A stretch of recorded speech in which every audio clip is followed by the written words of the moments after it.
Hi, everyone. Welcome to our podcast where we help you improve your English. I'm Emily. And I'm Jake. Today, we're diving into the world of social media and exploring how it's changing the way we communicate. And you'll pick up some useful English expressions along the way. So, Emily, do you ever start scrolling and realize you've lost like an hour without noticing? Oh, absolutely, Jake. I'll think just 5 minutes, and then bam, I'm watching a cat video from someone halfway across the world. It's like time just disappears. We actually call this a time sink, which means something that takes up a lot of your time without you noticing. Yes, exactly.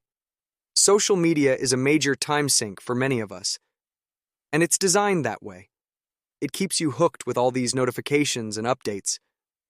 So, Emily, have you ever tried cutting back? I have. I even put my phone on Do Not Disturb sometimes. So here's a phrase for everyone listening. Do not disturb. This is a setting on most phones that stops all notifications. It's like telling your phone, please don't bother me. Good one, Emily. And here's a tip I tried. I moved all my social media apps to the last page on my phone, so I have to scroll all the way over to find them. Nice. It's a great idea. There's a psychological reason why we keep scrolling. Social media gives us a little dopamine hit each time we get a like or a new message.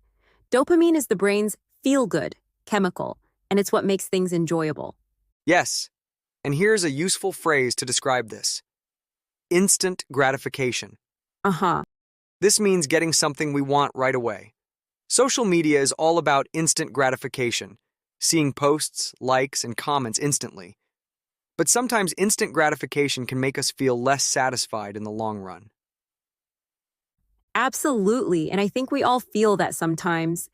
Like we're connecting, but it doesn't feel as meaningful. You know, like when we just like a friend's photo instead of actually talking to them. Yeah. Social media often encourages surface-level communication. Instead of a real conversation, we're just reacting with quick comments or emojis. Exactly. So let's talk about how we can make social media feel a bit more meaningful.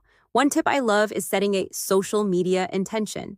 This means deciding why you're using it.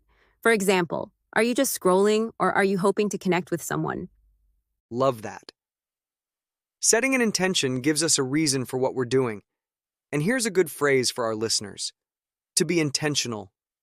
It means to do something with a clear purpose.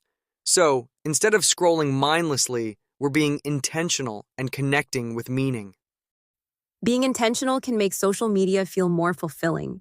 And if social media ever feels overwhelming, it's okay to take a break. We call this a digital detox, which means taking time off from screens to recharge. Sometimes, even just a day away can make a huge difference in how you feel. Yes, a digital detox is like a mini vacation from social media. And you know, a break can help us remember that real connection happens face to face. So here's another phrase. Quality time. This is time spent with others that's meaningful and fulfilling. Quality time isn't about screens. It's about real connection. Exactly. So maybe social media is great for staying updated, but real communication happens face to face. And here's a phrase that might help our listeners understand. To be present.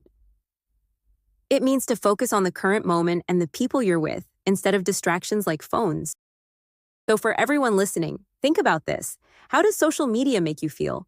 Do you feel connected or does it sometimes leave you feeling a bit empty? And maybe you found your own way to make social media work for you. We'd love to hear your thoughts. Let us know in the comments. Have you tried a digital detox?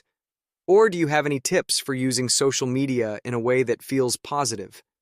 And remember, it's okay to use social media, but it's also okay to step back when you need to. Exactly.